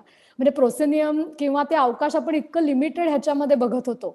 त्यामुळे नाटकाचा सुद्धा एक वेगळा विचार करण्याची संधी जी या सगळ्या कार्यक्रमातून मिळाली किंवा सादरीकरणाचीच, आणि हा प्रवास चालू राहील कारण ह्याच्यावरती अजून विचार होत राहील. आपणही झूममध्ये बरीच मॉडिफिकेशन्स होत आहेत, लोक काय करतायत हे बघायला मिळतंय. पण एकूणच या वर्षभरात कार्यक्रम नियोजनापासनं ते त्याचं कोऑर्डिनेशन ते प्रत्यक्ष सादरीकरण ह्या सगळ्याच टप्प्यावरती एवढ्या गोष्टी शिकायला मिळाल्या की ज्या ह्याच्या पुढे कायम उपयोगी पडणार आहेत. ते तुम्हा नियोजन करणाऱ्यांचेही आणि सादरीकरण करणाऱ्या सगळ्यांचेच प्रश्न विचारण्यांचे परत एकदा म्हणजे खूप शिकण्यासारखी ही प्रोसेस होती. हे मला अगदी म्हणजे आवर्जून सांगावंसं वाटतं. तिसरा मुद्दा म्हणजे आमच्यामध्येच माझं आणि अनुचं पण ह्याच्यावर बोलणं झालं की झालेला बदल म्हणजे या निमित्ताने कुठेतरी एक मनात असं होतं की हा विषय आपल्याला आवडेल का, हा आपला विषय नाही, असं जे एक आपली पूर्वी एक भूमिका असते आपल्या स्वतःबद्दलचीच, त्या भूमिकेला कुठेतरी या सगळ्यात तडा गेला आणि जे अतिशय चांगलं झालं. म्हणजे मला कधीही वाटलं नव्हतं की संत साहित्यावरचा कार्यक्रम सुद्धा मी इतक्या आपुलकीनं ऐकू शकेन आणि त्याच्यावरती प्रश्न विचारू शकेन. खरं जे विचारायची इच्छा असते, पण आपण कधी ती स्टेप घेत नाही, कारण आपणच आपल्या भोवती ज्या बाउंड्रीज घेतलेल्या असतात की हा बहुतेक माझा विषय नाही, किंवा महाभारताच्या गणनेबद्दलचं एक हे झाला की हा काही आपला विषय नाही, असं आपणच एक आपल्याला स्वतःला सांगितलेलं असतं. आणि या निमित्ताने केवळ साहित्य, नाट्य आणि सामाजिक विषय हे डिस्कस न होता हे इतरही जे विषय डिस्कस करायची जी संधी मिळाली, त्यांनी मेंटल बॅरियर्स क्रॉस करायला खूप चांगला उपयोग झाला. आणि लोक जे काम करता आहेत त्याच्याकडे एका चांगल्या दृष्टीनं, त्यांचं काम समजून घेण्याच्या दृष्टीनं आणि मग त्याच्यावरती मत प्रदर्शित करायचं असेल तर काय अभ्यास लागेल, या सगळ्याच दृष्टीने एक जी विचारांची प्रक्रिया झाली ती पण मला खूप म्हणजे समृद्ध करून देणारी होती. त्यामुळे पुढच्या वर्षातही जे काय कार्यक्रम ज्या फॉर्मॅटमध्ये होतील त्या सगळ्यामध्ये अर्थातच सहभागी होण्याची इच्छा आहे. आणि तुम्ही सगळ्यांनी ऑलरेडी सामावून घेतलेलं आहे, त्यामुळे आता म्हणजे ॲज अ पार्ट ऑफ तौर्य म्हणून आपण सगळे हे पुढे करत राहूच. होईलच चर्चा कुठले कार्यक्रम काय, पण मनापासून एक वर्ष तुमच्या सगळ्यांबरोबर म्हणजे एन्जॉय केलं. अजून एक शेवटचा मुद्दा की आतापर्यंत लोकांना चला रे जे म्हणावं लागायचं, इथे म्हणजे काय करूयात हा जो प्रश्न विचारला जायचा, हा जो उत्साह आहे, त्या सगळ्यांनी हे वर्ष आणि यापुढेही आपण सगळे एकत्र काम करत राहू. मनापासून सगळ्यांना थँक्स आणि खूप एन्जॉय केलं वर्ष. Thank you, Aarti. Yes, absolutely. And once part of the family, always a family. So, so thank you. Anu had her raised her hand before. Anu? Anu? मी नव्हता केला, पण Oh, नक्कीच आरतीशी शब्दाशब्दांनी म्हणजे आहे माझं, पण तिला I agree with Aarti completely. कारण मला अजूनही आठवत आहे की पहिल्यांदा सागरनी, म्हणजे माझं तर इंट्रोडक्शन या ग्रुपचं फारच ऍक्सिडेंटली झालं. सागरनी कुठल्या तरी कार्यक्रमाबद्दलची लिंक टाकली होती जो मी अटेंड पण केला नव्हता. दुसरा कार्यक्रम मी जेव्हा केला त्याच्यानंतर इतकं सहज बोलल्या गेलं प्रिया तेंडुलकरच्या याच्याबद्दल. आणि मग नंतर माधवने म्हटलं वाचायचं आहे का, आणि मग मी जयवंत दळवींची कथा वाचली. म्हणजे मला अजून ती विश्वासच बसत नाही की हे तुम्ही लोक मला माहिती नव्हता, हेच मला आश्चर्य वाटतंय. आणि आता अगदी आरतीने म्हटल्याप्रमाणे ऍज अ फॅमिली वाटतं की अरे काही कुठलाही इंटरेस्टिंग थॉट आला तर अरे तौर्य आपण करू शकतो का, हा पहिलं विचार येतो मनात. सो थँक्यू ऑल या सगळ्याबद्दल. खूप छान प्लॅटफॉर्म आणि त्याच्यामुळे खूप काही शिकायला मिळालं. Thanks. No, thank you, Anu. Thanks to you, Sagar, Aarti. खूप छान ओळखी झाल्या आरती म्हणाली तसं. आणि contributions from your side, I mean contributions not the monetary, पण इन द कल्चरल साइड. आणि कितीतरी गोष्टी तुमच्यामुळे आम्हाला शिकायला मिळाल्या की अरे हे पण आहे, ही पण कविता आहे वगैरे वगैरे. So it is very very cool. Rajesh. He has raised his hand. Rajesh? नाही, सॉरी. नाही, मी नव्हता केला, पण नाही, सॉरी. नाही, दॅट्स ओके. पण माझाही प्रश्न आहे, मी करणारच होतो. सो मी पण एन्जॉय केले कार्यक्रम सगळे. मी ऑलमोस्ट प्रत्येक नाही बघितला, पण मी 75% तरी कार्यक्रम बघितले, एन्जॉय केले मी. मला एकच वाटतं, मी तुमच्या ट्रायंगल मध्ये राहत नाही, पण मला सुद्धा त्या सगळ्याचा पार्ट होण्याची खूप इच्छा आहे मनापासून. मला काही सगळं येतं असं नाही, पण शिकण्याची पण खूप इच्छा आहे. तर मी आणि कार्यक्रमानंतर मी पर्सनली टेक्स्ट करून एक दोघांना म्हटलं पण होतं की मला इंटरेस्ट आहे पुढच्या याला, तुम्हाला जर का विचार केलात माझा तर मला आवडेल सहभाग व्हायला तुमच्या कार्यक्रमात. मी तिथे कायम नसल्यामुळे सुद्धा म्हणा, किंवा असं कायम चर्चेत नाव नसल्यामुळे सुद्धा मी कधी इन्व्हॉल्व्ह झालो नाही, पण मला स्वतःला सुद्धा त्या कार्यक्रमांमध्ये इन्व्हॉल्व्ह होण्याची खूप मनापासून इच्छा आहे. एक दुसरं म्हणजे मला जर का काही सादर करायचं असेल तर मी कोणाला अप्रोच करायचं, काय करायचं, ते पण मला माहिती नाहीये. तर पण त्याच्यापेक्षाही जास्त म्हणजे मला तुमच्यापैकी कोणाला तुमच्या कार्यक्रमात सहभागी होऊन मला सुद्धा काही शिकायला मिळालं तर डेफिनेटली आवडेल. तर त्या दृष्टीने काय करता येईल आणि तौरेसाठी माझी ऍक्टिव्ह इन्व्हॉल्वमेंट मला करण्यामध्ये सुद्धा इच्छा आहे. तर माझ्याकडून तुम्हाला काही मदत होणार असेल तर I would definitely love to be part of that active group. आता कसं मी पॅसिव्हच आहे, फक्त बघतो ऐकतो, पण I just want to take a step further yes yes yes आणि be part of it. Yes yes म्हणजे तुम्ही कुठला नाट्य वाचन केलं तर कदाचित तुमच्या मनासारखं नसेल, पण मी शिकीन तुमच्याकडून. not at all, not at all. Rajesh, you are absolutely part of the group here, आणि एक you also attended the workshop here, आणि Yes. absolutely we will keep you in our thoughts. आणि असं काहीच नाहीये म्हणजे ओनली एक्सक्लुझिव्ह वगैरे असं काहीच चालू नाहीये. Will definitely include you in the next project. आणि तुमच्याकडे काही कल्पना असतील, please let me know. We will definitely the Pratishthan forum is available for live as well as now on the Zoom सादरीकरण. नाही, सो मी कदाचित माझ्या बोलण्यातून असं चुकीचं कन्वे झालं असेल तर सॉरी, पण मला असं कुठल्याही अँगलनी म्हणायचं नाही की तुमचं इंटरनल सगळं चालतं. नाही पण म्हणजे so just don't get me wrong. हो नाही मला स्वतःला कसं इन्व्हॉल्व होता येईल याच्यामध्ये मला जास्त इंटरेस्ट आहे. हो ऍब्सोल्युटली ऍब्सोल्युटली. आणि definitely bring any ideas, any. आता आरती म्हणाल की थोडस म्हणजे एक टॅग लाईन याची होती, जे जे उत्तम उदात उन्नत. असं काही हे नाहीये की गाण्याचाच कार्यक्रम किंवा नाटकाचाच कार्यक्रम किंवा नृत्याचाच कार्यक्रम वगैरे वगैरे. सो वी आर जे जे उत्तम उदात उन्नत जे असेल, we are interested. Thank you. Neeru, मला असं वाटतं नीरू. सर्वप्रथम सॉरी नीरू बोल बोल बोल. नाही पहिलं तर सर्वप्रथम थँक्यू. मला जितके कार्यक्रम मी बघू शकले तितके मी बघितले, पण मला खूप आनंद होतोय की आता युट्यूबवर बाकीचे सगळे बघता येतील. कारण बरेचदा, आणि माधवला माहितीये, संध्याला माहितीये, अगदी 11चा अलार्म लावून सुद्धा कधी कधी गोंधळात काही मिस झालेले आहेत माझे कार्यक्रम. त्याच्यामुळे फार आनंद होतोय की मला बघता येईल. मला एकच प्रश्न आहे, तुम्ही सगळ्यांनी आता नाटकाचाही उल्लेख केला, नृत्याचाही उल्लेख केलात. Maybe you can't answer it right this second, पण काय विचार आहे आता इन पर्सन प्रोग्राम्स आधी तर म्हणजे त्याची तयारी करणं आणि मग नंतर ऍक्च्युली सादर करणं, काय टाइमलाईन वगैरे काही आहे का मनात आता तुमच्या? नीरू, तुला माहितीच आहे की ती एकूण अमेरिकेमधली टाइमलाईन दर आठवड्याला बदलतीये.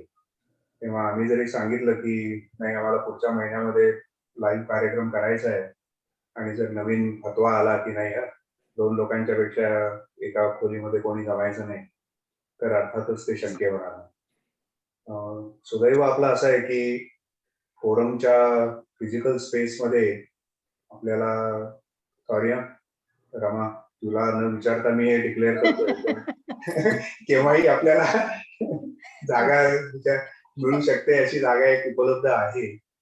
आणि त्यामुळे कदाचित पहिली पावलं पुन्हा अशीच होती की जसं झूम मध्ये आपल्याला शिकत पुढे गेलो, तेव्हा एकदम जुन्या पद्धतीने आपण नाटक जाऊन करू असं कदाचित होणार नाही. आता तू पाहिलंच असेल की ब्रॉडवेवर सुद्धा ब्रूस स्प्रिंगस्टीनचे काही कार्यक्रम त्यांनी, कारण त्यांना बाकी सगळे ज्या पद्धतीने नाटकं तिथे सुरू करायची असं, ते सुद्धा त्यांना सुरू करता येत नाहीये. म्हणजे ज्या वेळेला सगळं ओपन झालं त्यावेळेला बाकी सगळे लोक तयार.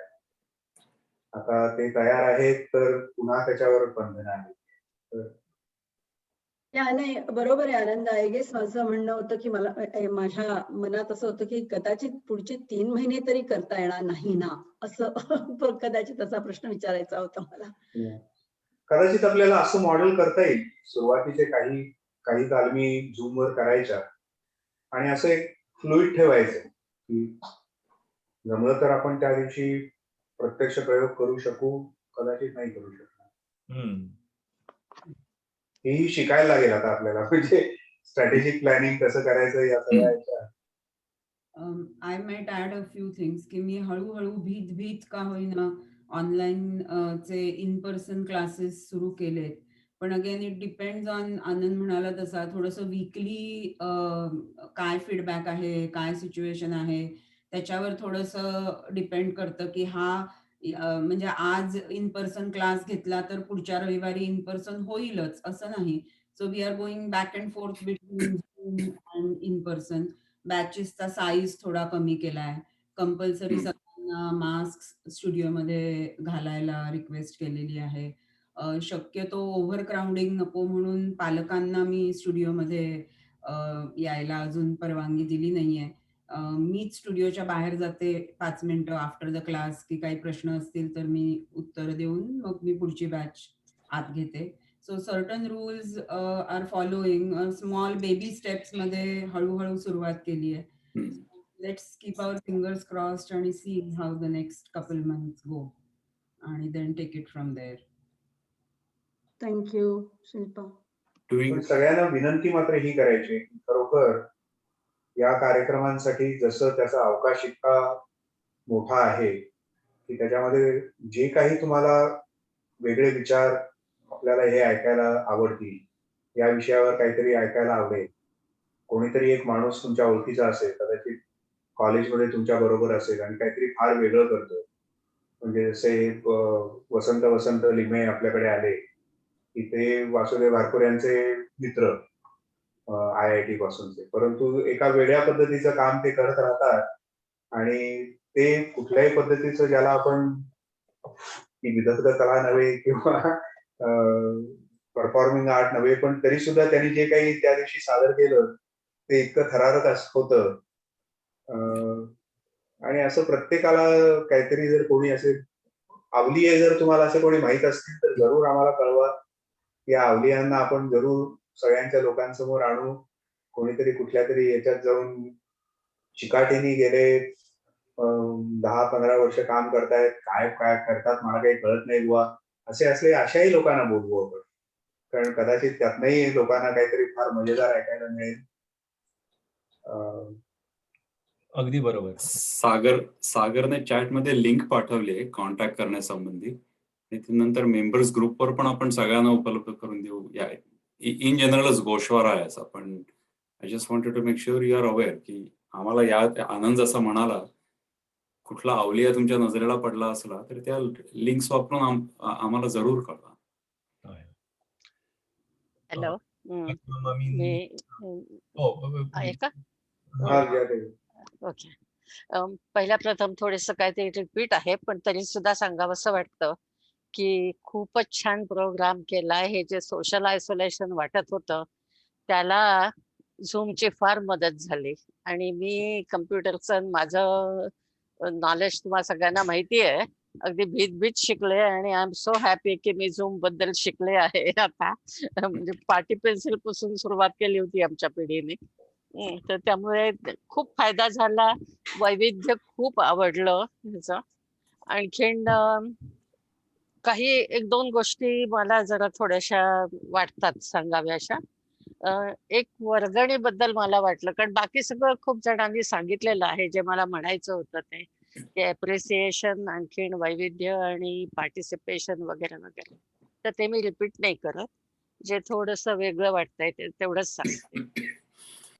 वर्गणीबद्दल माझा तरी आतापर्यंत आयुष्यातला अनुभव हा आहे की तुम्ही अजिबात वर्गणी नाही घेतली तर त्याची साधारण किंमत होत नाही.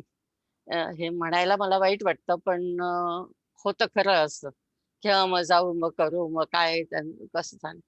थोडीशी का होईना, अगदी नॉमिनल का होईना, पण वर्गणी घेतली तर त्याची एक भावनिक कमिटमेंट सुद्धा होते. त्यामुळे वर्गणी ठेवावी असं मला सांगावंसं वाटतंय. दुसरं एक सांगावंसं वाटतं आहे की सर्व वयोगटात तुम्ही सगळ्यांना सामावून घेतलेलंच आहे. आणखीन घ्यावं. पर्टिक्युलरली आमचा ओल्डर वयोगट सुद्धा आता बऱ्यापैकी इन्व्हॉल्व होतो. काही वेगळे प्रश्न असतात, त्यांच्याकडे सुद्धा अगदी विशेष लक्ष घ्यावं आपण 1-2 प्रोग्राम मध्ये तरी. तिसरं जरा सायन्स मध्ये सुद्धा आपण घेतलंय. तर काही निलेश ओकचे जे आपण पाहिले काही त्यांनी थोडे सायन्स ओरिएंटेड होते, किंवा समजा नारळीकर आहेत किंवा इतरही काही ज्यांना माहिती असतील असे लोक. आरतीने म्हटल्याप्रमाणे संत वाङ्मयांचं सुद्धा मला नेहमीच वाटत आलेलं आहे की आपले संत केवळ टाळ कुटणारे नाहीत, त्यांनी खूप सामाजिक सेवा केलेली आहे आणि समाजाला घडवलं आहे. तर त्यांचं सुद्धा खूप कार्य जेवढ्या समोर आणता येईल तेवढं चांगलं. आणखीन एक प्रोग्राम जे कोविडमुळे झालेलं आहे आता, की अनेक वेळची आता समजा माहिती पाहिजे की आज इंडियामधनं लोक येऊ शकतात का, किंवा काय, म्हणजे साधीच असेल पण मे बी 5 मिनिटं का होईना, पण थोडीशी अशी माहिती की बाबा सद्य परिस्थिती ही आहे की अमक्या देशात जाता येतं, तमक्या देशात जाता येत नाही वगैरे वगैरे. थोडीशी एक 5-10 मिनिटाची माहिती फार उपयुक्त होईल. काही जण करतायत काही लिंक्स मध्ये आणि त्याचा खूप फायदा होतोय सगळ्यांना. तेव्हा त्याचा थोडासा विचार. आणखीन एक खास कौतुक सगळ्यांचं की माझ्या मुलीने जेव्हा घर बांधलं तेव्हा तिने त्यांचं जे पूर्वजांचं घर होतं त्याच्यातली माती आणली थोडीशी आणि या घरात घातली. आणि तिचा उद्देश हा आहे की आपल्याला ही दोन्ही मातीचं आपण एकीकरण करून एक काहीतरी आणखीन वेगळं इथे फुलवायचं आहे. आणि तो प्रयत्न आपण डेफिनेटली आणखीन करूया. तर बस एवढंच सांगायचंय मला. थँक्यू विजयाताई. आणि डेफिनेटली सगळे मुद्दे अगदी सर आंखों पर, विशेषतः सिनियर सिटीजन्स करता आणि exactly we are blessed to have people like you, Ghate Kaka, in our community who are so active always have been there. Thank you. मला असं वाटतं पद्मा मामी आणि त्यानंतर परत नीरू. पद्मा मामी.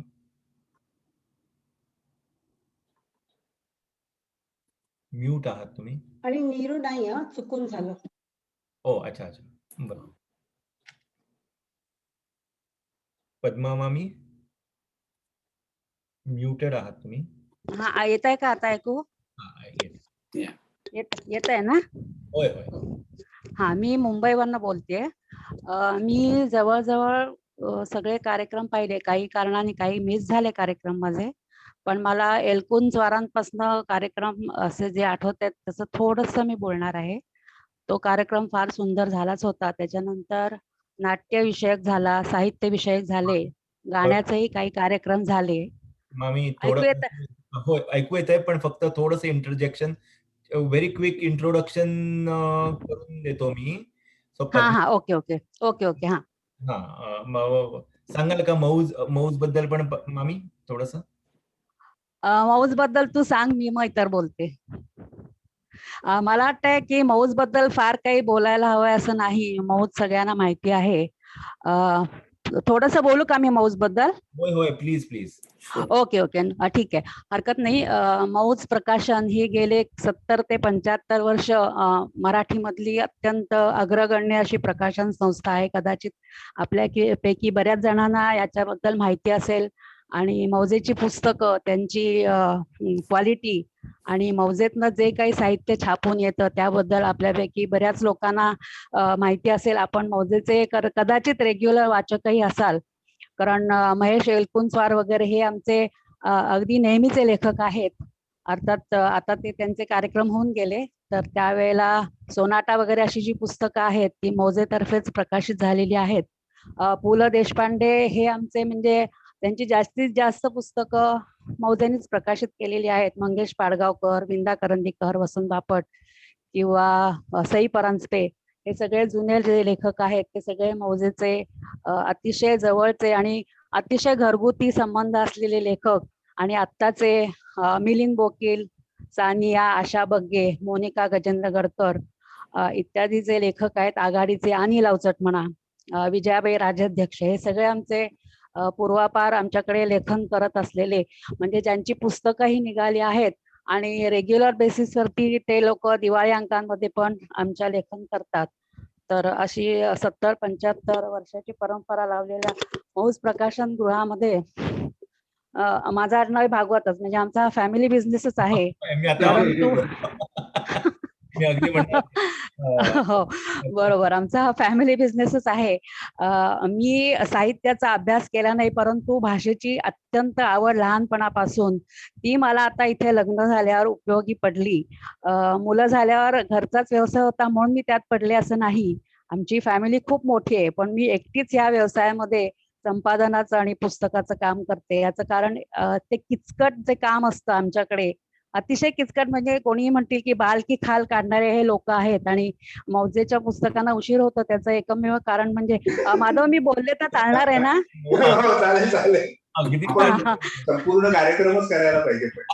हा चालेल चालेल, करू आपण करू. खूपच बोलण्यासारखं आहे की मौजेतनं बाहेर पुस्तक जेव्हा पडतं त्यावेळेला त्याच्यावर कसे संस्कार केले जातात, आणि मी अगदी ठामपणे सांगते की तसे संस्कार कुठल्याही प्रकाशन संस्थेमध्ये होत नाहीत. मी अतिशय उशिरा मौज प्रकाशन जॉईन केलं. श्रीपू भागवत, त्याच्यानंतर राम पटवर्धन, मग श्रीनिवास कुलकर्णी, ही सगळी नावं तुम्हाला कदाचित माहिती असतील. त्याच्यानंतर मोनिका गजेंद्रगडकर, ही तर श्रीपूंच्या हाताखालीच तयार झाली संपादक म्हणून, आणि विद्याधर पुंडलिक म्हणून जे लेखक होते त्यांची ही मुलगी. तर आता ती संपादक म्हणून पूर्ण वेळ काम पाहते. मी स्वतंत्रपणे पुस्तकाचं काम करते. श्रीनिवास विनायक कुलकर्णी आता थोडं वयाप्रमाणे काम करू शकत नाहीत. गुरुनाथ सामंतही त्यांचं वय झालं, ते कवी होते, ते आता त्यांनी काम थोडं कमी केलंय. त्याच्यामुळे बाहेरनं जशी लागेल तशी आम्ही मदत घेतो. जे काही नवीन कवी किंवा कथाकार लेखक जे येतात त्यांची थोडीफार आम्ही मदत घेतो. पुस्तकांचं काम थोडं पुढे मागे झालं तरी चालतं, पण दिवाळी अंक हे अतिशय टाइम बाउंड काम असतं. तुम्हाला सांगितलं तर आश्चर्य वाटेल की दिवाळी अंकाचं काम, आमचं मौज दिवाळी अंकाचं काम ऑलरेडी चालू झालेलं आहे. त्याचे मी वाचन आता करते आहे. तर दिवाळी अंकाचं असं असतं की दिवाळीच्या एक साधारण 15 दिवस आधी जर दिवाळी अंक आला तर त्याला अर्थ असतो. एक दिवस जरी उशीर झाला तरी त्या दिवाळी अंकाची व्हॅल्यू उतरलेली असते. कारण आता वाचन संस्कृती थोडीफार कमी झालेली आहे, आणि पुस्तक विकत घेऊन वाचणं हेही आता कमी झालेलं आहे. लोक किंडल किंवा नेटवरती वाचणं, PDF वगैरे हे सगळं चालू झालेलं आहे. तरी पण जो अगदी वाचक म्हणतात, म्हणजे ज्याला पुस्तक प्राणप्रिय असतं, अशी लोक अजूनही हातात पुस्तक घेऊन वाचणं हे पसंत करतात. त्यामुळे अजूनही तशी मागणी पूर्णपणे कमी झालेली नाही. अर्थात आत्ताच्या पॅन्डेमिकचा थोडा परिणाम झालेला आहे, पण हळूहळू सगळं नॉर्मलला येत आहे. आता आमच्या इथे नवीन पुस्तकांचे कामं सुरू झालेली आहेत. आणि मगाशी जे मी म्हणत होते बाल की खाल, ते असं असतं की जेव्हा तुम्ही वाचकांपुढे काही ठेवता तेव्हा ते अतिशय शुद्ध आणि सत्य स्वरूपात आलं पाहिजे. ते वाचन वाचून लोक आपला गैरसमज करून घेतात आणि आपल्या पुढच्या पिढीकडेही तो गैरसमज पसरवतात. तर तसं होऊ नये. ललित लेखनाच्या बाबतीत थोडीफार सूट असते लेखकाला, की तुमच्या मनाचं, तुमच्या बुद्धीला, तुमच्या कल्पकतेला जे सुचेल ते तुम्ही लिहू शकता. त्याच्यावरही आम्ही संस्कार करतो. आम्हाला एखादी गोष्ट पटली नाही तर आम्ही त्यांना विचारतो की ह्याच्यात काही बदल करता येईल का, कुठे कमी करायचं, कुठे जास्त करायचं, किंवा एखादं काही लिहिलं असेल तर ते स्पष्टीकरण करायला हवं, नीट स्पष्ट होत नाही. अशा प्रकारचं आमचं लेखकांबरोबर इंटरॅक्शन सतत चालू असते. पण जेव्हा सामाजिक, राजकीय, पौराणिक, ऐतिहासिक अशा प्रकारचं लेखन आमच्या समोर जेव्हा येतं तेव्हा त्याचे संदर्भ, त्यातली सत्यता हे पडताळून पाहणं आमचं काम असतं. आम्हाला जर त्या गोष्टी 4 ठिकाणी पडताळून पाहाव्या लागल्या, पुस्तकं रेफर करायला लागली तर ते आम्ही करतो. कारण त्या घटनेला अतिशय महत्व असतं, त्याला साक्षीदारही बरेच असतात. तर तुम्ही जर सत्यता त्याची पडताळून पाहिली नाहीत आणि लेखकांनी जसं लिहिलंय तसं तुम्ही छापून दिलं तर त्याच्यामध्ये नंतर त्रासदायक प्रसंग होऊ शकतात आणि लोक तुम्हाला चॅलेंज करू शकतात. किंवा पुस्तकामध्ये वेगवेगळ्या भाषांमधले कोट्स असतात.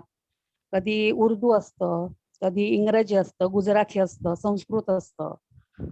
तर लेखक त्याला जेवढं समजतं, जसं येतं तसं लिहून आमच्याकडे पाठवतात. मग ते कोट्स कुठल्या पुस्तकात आहेत, मग मूळ स्वरूपात ते कसे लिहिले गेले आहेत, कुठे स्वल्पविराम आहे, कुठे पूर्णविराम आहे, कुठे दंड आहे, हे सगळं आम्ही पाहतो आणि जसं तसं मूळ जे स्वरूपात आहे तशा स्वरूपात ते आपल्या पुस्तकात आलंय की नाही हे पण पाहिलं जातं.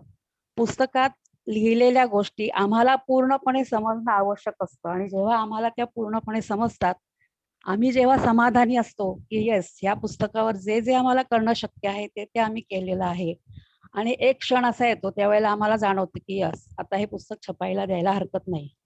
उद्या जर एखाद्या वाचकाने आम्हाला विचारलं की ह्या गोष्टीचा अर्थ काय, तर संपादक सांगू शकला पाहिजे. म्हणजे लेखकांनी काय लिहिलंय हे आधी संपादक समजावून घेतो आणि मग तो त्याच्यावर प्रक्रिया करून छपाईला देतो. पण जर लेखकांनी काय लिहिलंय हे संपादकालाच समजलं नसेल, तर त्यांनी ते न समजता पुढे छपाईला पाठवणं हे योग्य नाही, अशी आमची धारणा आहे आणि त्या धारणेतनं आम्ही काम करतो. त्याच्यामुळे आमच्याकडच्या पुस्तकांना वेळ लागतो, त्याचं हे कारण महत्वाचं आहे की आम्ही स्वतः कन्व्हिन्स झाल्याशिवाय आम्ही पुस्तक छपाईला देत नाही. नंतर आम्ही आपसात चर्चा करतो. एखादा जर मुद्दा जर आम्हाला कळला नाही लेखकाचा, तर ते लेखकाला विचारायच्या आधी आम्ही आपसात चर्चा करतो की इथे नक्की काय म्हणायचं असेल. काही वेळेला लेखक असं करतात की ललित लेखनामध्ये त्या नायिकेचं नाम समजा 58 पानावर सुनीता असेल, तर 65व्या पानावर लिखाणाच्या नादामध्ये त्या नायिकेचं नाव सुरेखा झालेलं असतं. हा, तर अशा गमती जमत्या बऱ्याच होतात. मग आम्ही तपासून काढतो पहिल्यापासून की सुनीताची सुरेखा झाली आहे का सुरेखा नावाचं नवीन पात्र आलंय. मग आम्ही दोघं जण वाचतो, मग त्यातला संवाद वाचतो. काही वेळेला संवाद लिहिताना पण लेखक त्यांच्या लिखाणाच्या विचारामध्ये संवादामध्ये पण गोंधळ करतात. मग आम्ही प्रत्यक्ष दोघं जण संवाद तो वाचतो. मग हा संवाद कोणाचा आहे, हा संवाद सुरेखाचा आहे, मग तो सुनीताचा आहे. असं करत करत करत आम्ही ते करतो.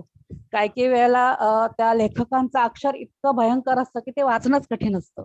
काही लेखक आहेत आता कंपोज करून पाठवतात, पण काही जुने जे लेखक आहेत ते अजूनही हाताने लिहून पाठवतात आणि हस्ताक्षर मग ते लावताना थोडा वेळ जातो त्याच्यामध्ये.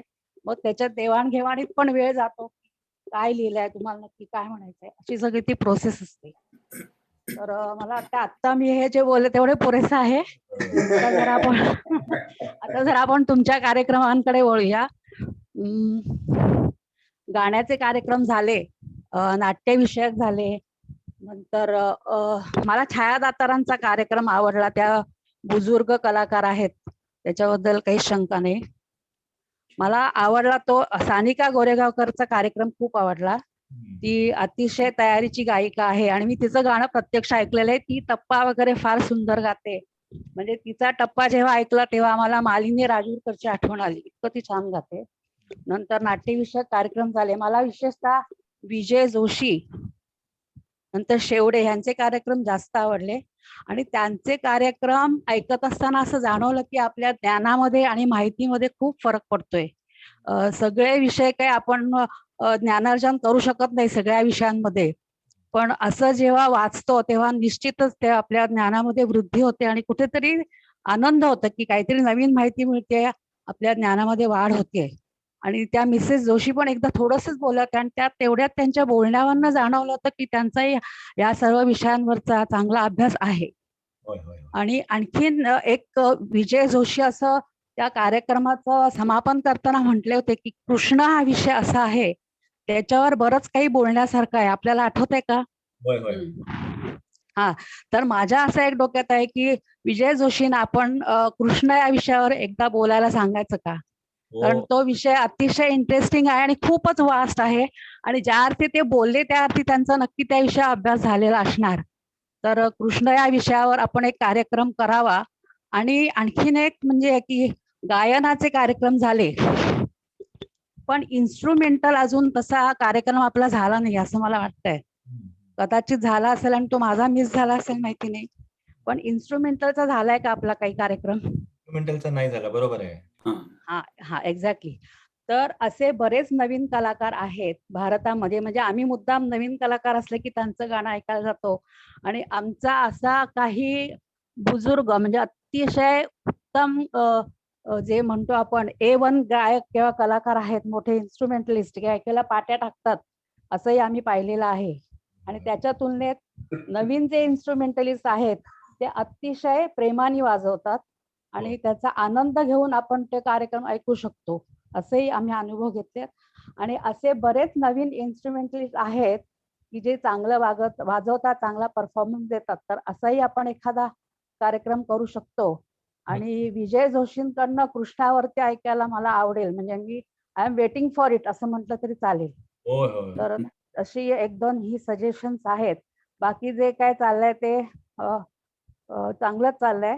काही कारणाकरता जर मदत लागली तर I am ready for it. तर तसं तुम्ही काही लागलं तर कळवा आपल्याला. अशा प्रकारचे कार्यक्रम करता येतील. So thank you very much for all this, whatever you are doing. Keep it up, keep up the good work. Thank you so much. Thank you मामी. अतिशय फार छान वाटलं ऐकून. आणि ऑन ऑल म्हणजे सुरुवातीच्या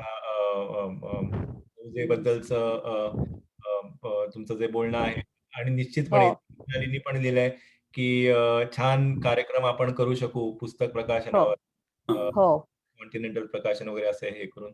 आणि विजय जोशी संदर्भात तर Anand, this will be great if we can arrange. हो. आणि इन्स्ट्रुमेंटलचा कार्यक्रम निश्चितपणे.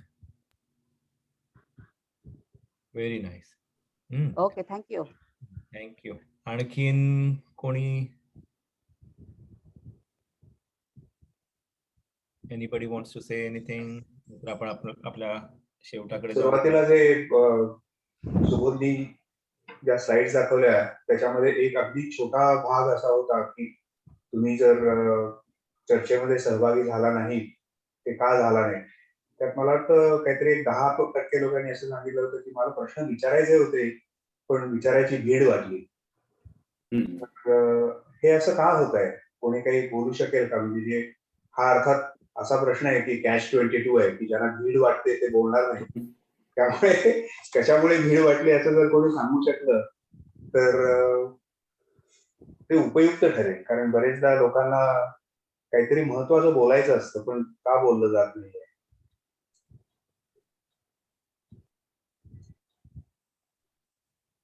मी म्हटलं जसं की हे ज्यांना भीड असेल ते बोलणार नाही. मला असं वाटतं बरेचदा टेक्निकल प्रॉब्लेम पण येऊ शकतो की अनम्यूट कसं करायचं माहिती नाही, किंवा मी फोनवरनं लॉग इन करते तर मला कळलं नाही, किंवा असंही असू शकतं एखाद्या प्रश्न विचारायच्या संदर्भात जे काही ठराविक जे नवीन आहेत झूमला किंवा ज्यांना साधारण टेक्नॉलॉजीवर कॉन्फिडन्स नाहीये. So that might. Hello hello. बोल मामी. असं असतं. मी एक माझा अनुभव सांगते की काही वेळेला लोकांना मनात शंका असतात, पण त्यांना असं वाटतं की आपण जर नीट बोलू शकलो नाही, आपण जर नीट कन्व्हे करू शकलो नाही आणि समोरच्या माणसाला जर ते कळलं नाही तर नीट उत्तरही मिळणार नाही आणि आपलं उगाच हसं होईल की काय, असंही लोकांच्या मनामध्ये असतं. आणि नीट आपण जर विचारू शकलो नाही तर नीट उत्तरही मिळणार नाही आणि मग त्या प्रश्न विचारणाऱ्याला काही अर्थ राहणार नाही. अशाही प्रकारे लोकांच्या मनामध्ये प्रश्न असतात. आणि एक मगाशी जरा सांगायचं राहिलं, आमचा इथे एक ग्रुप आहे अष्टभुजा म्हणून, 8 बायका म्हणून आम्ही तो ग्रुप चालवतो आणि दर महिन्याला आम्ही काहीतरी वेगळा कार्यक्रम करतो. तर आज आम्ही पंचांग आणि खगोलशास्त्र ह्याच्यावरती एक कार्यक्रम केला. आणि दाकरू सोमण माहिती आहेत का? खगोलशास्त्रज्ञ किंवा पंचांग वगैरे काढतात ते. अतिशय. तर त्यांचा आज आम्ही इंटरव्ह्यू घेतला आणि गिरगावमध्ये केशव भिकाजी ढवळे एक प्रकाशन आहे, धार्मिक पुस्तकं आणि ग्रंथ प्रसिद्ध करणारं. फार जुनं आहे ते, जवळजवळ 125 वर्ष जुनी प्रकाशन संस्था आहे. तर त्यांची आता 4थी पिढी कार्यरत आहे. तर त्यांचं दोघांचं धार्मिक ग्रंथ, पुस्तकं आणि पंचांग, आणि त्याच्याकरता एक देवधर म्हणून लोकल गुरुजी आहेत, ते पंचांगाचा अभ्यास करतात आणि दाकरू सोमण पंचांग करते. अशा चौघांना आम्ही बोलतं केलं होतं आणि खूप छान माहिती आम्हाला मिळाली. आम्ही फक्त 1.5 तासाचा कार्यक्रम ठरवला होता, तर 2 तासाच्या वर कार्यक्रम तो चालला आणि इतकी वेगळ्या वेगळ्या प्रकारची आम्हाला माहिती मिळाली. एक प्रश्न मी त्यांना आज असं विचारला होता की हे जे आपल्या इथे वादळ येतात, आता आमच्या इथे भारतामध्ये 2 वादळ येऊन गेली लागोपाठ, तर त्यांची जी नावं असतात ती विचित्र असतात. काही वेळेला त्याचे उच्चारही आपल्याला समजत नाहीत की हे नाव का ठेवलंय, ते नाव पाठीमागे ठेवण्या पाठीमागे काय भूमिका असते आणि ही नावं कोण ठरवतो, त्याला काही अर्थ असतो का. असा मी प्रश्न दाखरू सोमणांना विचारला तर ते एकदम खुश झाले. ते म्हणाले असा प्रश्न आतापर्यंत कोणी विचारला नव्हता, तर त्यांनी उत्तर दिलं आणि ते खरंच इंटरेस्टिंग होतं. आता मी ते सगळं इथे सांगत बसत नाहीये, पण असा एक कार्यक्रम आपल्याला करता येईल. पंचांग हा विषय मला वाटतं अमेरिकेत पण बरेच लोक इथून पंचांग घेऊन जातात आणि त्यांनी असंही सांगितलं की धार्मिक ग्रंथ अमेरिकेला पण आम्ही पाठवतो आणि इथे येणारी बरीच लोक आमच्याकडनं धार्मिक ग्रंथ घेऊन जातात अमेरिकेमध्ये. आणि ह्या कार्यक्रमाला अमेरिकेतनं पण काही लोक आम्हाला जॉईन झालेली होती. आणि आणि त्यांनी असंही सांगितलं की जेव्हा ज्ञानेश्वरी, दासबोध वगैरे हे ग्रंथ विकत घ्यायला लोक येतात आमच्याकडे, तेव्हा ते चपला बाहेर काढून ठेवतात आणि आत येऊन ते ग्रंथ विकत घेतात. म्हणजे आम्हालाही आश्चर्य वाटलं की आत्ताच्या काळात सुद्धा असे लोक आहेत की जे आता धार्मिक ग्रंथांना खूप, किंवा दासबोध म्हणा किंवा पोथ्या वगैरे अशा आहेत, तर त्या विकत घ्यायच्या असल्या तर लोक चपला बाहेर काढून ठेवतात, तिथे येतात, डोक्याला वगैरे ते लावतात पुस्तक आणि मग विकत घेऊन जातात. तर खगोलशास्त्र, पंचांग किंवा अशा टाईपचं जर काही कार्यक्रम आपल्याला करता आला तर तोही करता येईल. आजचा मी म्हणजे माझ्या अनुभवावरून सांगते की आम्हाला खूप वेगळ्या वेगळ्या प्रकारची माहिती मिळाली आणि पंचांगामध्ये बरेच वेगळे वेगळे विषय असतात आणि त्याच्यामध्ये गणित म्हणजे कॅल्क्युलेशन प्रचंड असतं. तर वेगवेगळ्या प्रकारची पंचांग असतात, तर त्यांच्यामध्ये कॅल्क्युलेशन्स मध्ये थोडासा फरक येतो. तो काय येतो? कॉम्प्युटरचा ह्याच्यामध्ये कितपत वापर केला जातो, अॅक्युरसी कितपत असते, मग कॉम्प्युटर आणि मानवी मेंदू ह्यातला अॅक्युरेट कोड, असे बरेच प्रश्न आम्ही त्यांना आज विचारले आणि त्यांची उत्तरं फार इंटरेस्टिंग होती. तर असं दाखरू सोमणांसारखा जर माणूस आपल्याला मिळाला तर तोही एक चांगला प्रोग्राम होऊ शकेल. ओके निश्चितपणे. Okay okay.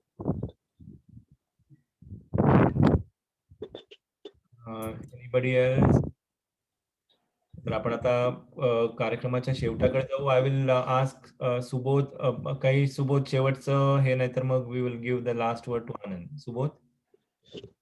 नाही, गेल्या वर्षी जसा सर्वे पाठवला होता तसा या वर्षी सुद्धा साधारण मध्यावर तुम्ही सर्वे परत एकदा पाठवू आणि सॉरी साधारण डिसेंबरच्या सुमाराला. आणि अपेक्षा हीच की काय बरोबर होतंय आणि काय बरोबर होतंय पेक्षा सुद्धा काय अजून चांगलं करता येईल, काय चुकतंय, त्रुटी काय आहेत, हे जरूर तो सर्वे भरून कळवा. आणि सर्वेचीच वाट बघायला हवी असं नाही, कधीही तुम्ही आम्हाला सांगू शकता तुमची मतं. या मतांचा, तुमच्या फीडबॅकचा फार उपयोग होतो. एक्सेलेंट. येस येस, अगदी. आनंद, लास्ट वर्ड आणि मग आपण प्रार्थनेकडे जाऊ. नाही, सर्वांनी आपली मतं मोकळेपणाने मांडली असतील असं मी गृहीत धरतो. पण जर भीड म्हणा किंवा कुठल्याही इतर संकोचामुळे म्हणा, सत्यम ब्रूयात प्रियम ब्रूयात न ब्रूयात सत्यम अप्रियम असं म्हणून जर कोणी अप्रिय गोष्टी सांगण्याचं टाळलं असेल तर त्या कृपया प्रत्यक्ष तोंडावर सांगायच्या नाही, तर निदान मग या वेबसाईटवर कळवा. आणि त्याचा सगळ्यात जास्त परिणाम तुकारामांच्या भाषेतच तर निंदकाचे घर असावे शेजारी हेच शेवटी आम्हाला सुधारायला मदत करणार आहे. तर तुम्ही निंदक नाही हे आम्हाला नक्कीच माहिती आहे. फार आमचे हे जे अल्पमतीने कार्यक्रम आम्ही करत राहिलेलो आहोत त्याला तुमच्याशिवाय काही उठाव आला नसता. तेव्हा तो असाच तुमचा सहकार, सहभाग आणि त्याच्यातनं तो आम्हाला मिळणारं जे उत्तेजन आहे ते मिळत राहावं आणि ही प्रार्थना. आणि आता माधवला पुन्हा आपली नेहमीची प्रार्थना करून कार्यक्रम आपण शेवटाकडे जाऊ. थँक्यू आनंद आणि अगदी धन्यवाद मंडळी सगळेजण. Thank you very much for your support, for participating, for your monetary support, for everything. आणि आपण पुन्हा एकदा कार्यक्रम सुरू करू या ऑगस्टमध्ये एखादा कार्यक्रम आणि मग पुढे गणपतीत वी विल स्टार्ट. तर आता या सत्राचा समारोप पुन्हा एकदा प्रार्थनेने करू.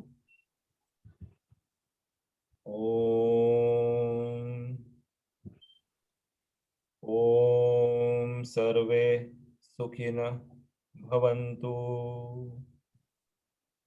सर्वे सन्तु निरामयः, सर्वे भद्राणि पश्यन्तु,